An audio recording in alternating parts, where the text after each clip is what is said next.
आदाब दोस्तों, 1847 में आयरलैंड एक लाशों से भरा हुआ कंट्री था, क्योंकि इन्होंने पोटैटो फेमाइन, जिसे दी ग्रेट हंगर फेमाइन भी कहा जाता है, उसके अंदर 10 लाख लोगों की जानें गंवाई थी।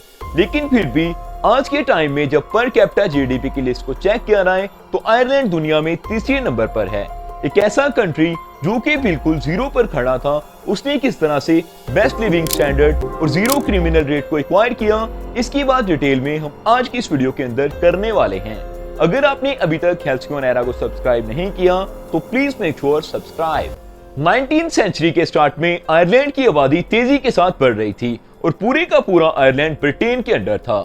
ब्रिटेन इनको देख तो रहा था, लेकिन आयरलैंड पूरे का पूरा आलू पर डिपेंड था और आलू की फसल को उगाकर ही अपना रोजगार चला रहा था।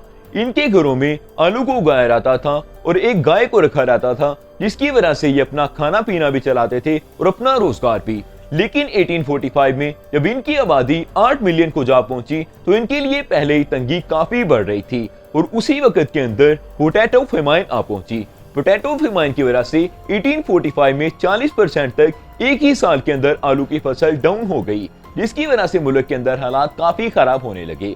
लेकिन उन लोगों को इस चीज का पता नहीं था कि आने वाले साल इनके लिए मजीद तंगी का बायस बनने वाले हैं। इन लोगों ने उसी तरह से आलू का इस्तेमाल जारी रखा और अगले ही साल के अंदर पूरी की पूरी फसल ही खत्म हो गई। अब 100% तक आलू के खत्म होने की वजह से आबादी को काफी तंगी का सामना था। 1922 के अंदर आयरलैंड ब्रिटेन से आजाद हो रहा है, लेकिन इसकी किस्मत इस दफा भी अच्छी नहीं रहती, क्योंकि अगले 10 सालों के अंदर इनको एक ऐसी परेशानी का सामना करना पड़ता है जिसके लिए ये बिल्कुल भी तैयार नहीं होते। द ग्रेट इकोनॉमिक डिप्रेशन की वजह से जहां बड़े बड़े मुल्क अपनी इकोनॉमी को स्टेबल नहीं कर पा रहे थे, वहां पर आयरलैंड भी इनके अंदर शामिल हो जाता है। लेकिन आयरलैंड की नजर उसी वक्त सोवियत यूनियन पर पड़ती है, जिसको इसकी वजह से बिल्कुल भी नुकसान नहीं हो पा रहा था।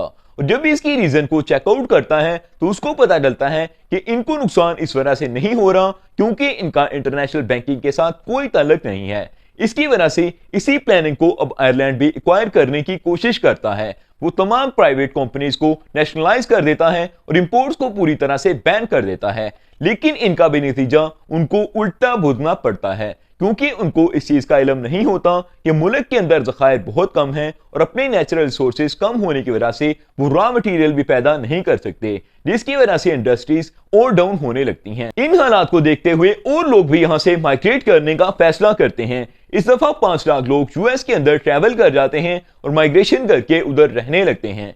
लेकिन 1960 के अंदर जब यहाँ पर नए प्राइम मिनिस्टर आते हैं तो अपने रूल्स को चेंज करने का फैसला करते हैं और कुछ ऐसे ही रूल्स बनाए जाते हैं जिनके बारे में लोगों ने सोचा भी नहीं था, क्योंकि इन रूल्स की मदद से अब कंपनीज को दोबारा से प्राइवेटाइज किया जा रहा था, टैक्सेस को बिल्कुल खत्म किया जा रहा था ताकि नए इन्वेस्टर यहाँ पर आकर इन्वेस्टमेंट कर सकें।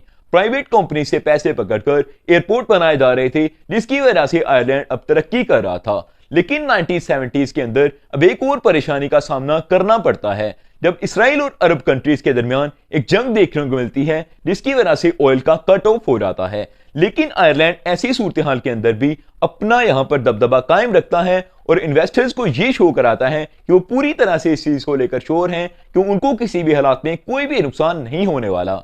इन्हीं हालात के चलते हुए 1990 से लेकर 2000 तक अब 46% तक इन्वेस्टर्स बढ़ जाते हैं और इनकी परसेंटेज 2.2% से लेकर 46% तक चली जाती है, जिसकी वजह से आयरलैंड की तरक्की का ग्राफ बहुत तेजी के साथ बढ़ रहा था। अब आयरलैंड उसी ब्रिटेन से, जो कि इनके ऊपर राज करता था, उससे 40% तक जीडीपी के अंदर आगे जा चुका था, जिसकी वजह से बहुत सारे कंट्रीज इनसे मदद लेने तक आ रहे थे और इनकी सपोर्ट भी कर रहे थे। 2015 के अंदर एप्पल जैसी कंपनी ने इस मुल्क के अंदर 300 बिलियन यूएस डॉलर शिफ्ट किए, क्योंकि वो उसको टैक्स फ्री बनाना चाहते थे और इसके ऊपर कम से कम टैक्स लगाना चाहते थे, जिसकी वजह से इनकी जीडीपी बहुत तेजी के साथ ग्रो हुई और आने वाले सालों के अंदर इनकी जीडीपी और मजबूत होती गई। आज अगर देखा जाए तो हम देखेंगे कि इनकी जीडीपी पूरी दुनिया के अंदर तीसरे नंबर पर है। पाकिस्तान और इंडिया अगर अपने नेचुरल रिसोर्सेज को सही तरह से इस्तेमाल करते और सही टेक्निक्स का यूज करते तो शायद इससे बहुत आगे होते जिस मकाम पर आज बैठे हैं। Subscribe the channel for more videos. Thank you, I love you to be with us.